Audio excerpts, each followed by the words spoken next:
Imagine waking up one morning and instead of hearing traffic horns outside your window, you hear the gentle hum of engines soaring through the sky. A world where highways are in the air, not on the ground. No more traffic jams. No more endless red lights. This is the promise of the flying car. But if flying cars truly become part of our everyday lives, what will the world look like? Let's take a ride into the sky and explore the future of flying cars. The dream of flying cars isn't new. It's been a part of science fiction for nearly a century, from the Jetsons to Back to the Future. But now, companies like AeroMobil, Joby Aviation, and Alef Aeronautics are turning that dream into reality. These vehicles combine the features of electric cars and small aircrafts. Most are powered by electric or hybrid engines, capable of taking off vertically like a drone and then flying forward at speeds up to 150 miles per hour. With new advances in lightweight materials, autonomous systems, and electric propulsion, flying cars are no longer just fantasy. They're being tested in the skies right now. So what happens if flying cars actually become mainstream? First, traffic congestion could disappear. Imagine skipping the gridlock on your daily commute and flying straight to your destination in minutes. Travel time could be cut by up to 70%.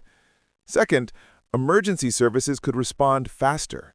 Ambulances, firefighters, even police drones could reach people in record time, saving countless lives. Third, eco-friendly travel. Most new prototypes are electric, meaning zero emissions and a cleaner atmosphere, especially if they use renewable energy. And of course, new industries will emerge, from air traffic software companies to sky charging stations and flying car repair hubs. It could spark a trillion-dollar market and millions of new jobs. But let's be honest, the sky won't be smooth for everyone. Flying cars bring massive challenges. Safety is the first concern. If a flying car crashes, it's not just one accident. It could endanger people on the ground too. We'll need advanced collision avoidance systems, emergency parachutes, and strict air traffic control for low-altitude skies. Then there's noise pollution. Thousands of small aircraft buzzing over cities could turn peaceful mornings into drone-like chaos. And what about cost? Early models are expected to cost anywhere between $200,000 and $500,000, making them affordable only for the ultra-rich, at least in the beginning. Lastly, we'll need new laws and infrastructure. Where will flying cars take off and land? How do you control hundreds of vehicles flying over a city at once? Governments and engineers will have to redesign urban spaces, literally from the ground up. If flying cars become normal, society will transform. Cities might grow vertically, with landing pads on rooftops instead of parking lots. Commutes between cities could take minutes instead of hours. Tourism would evolve. Imagine flying directly to the Grand Canyon or over New York City in your own vehicle.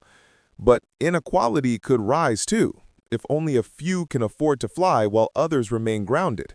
Flying cars could become the next great divide between the wealthy and the working class, unless technology becomes cheap enough for everyone to share the sky. So, what will the world look like when flying cars finally arrive? Maybe we'll see less traffic, cleaner air, and cities that stretch into the clouds.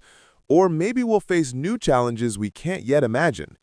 One thing is certain, the age of flight is coming closer every day.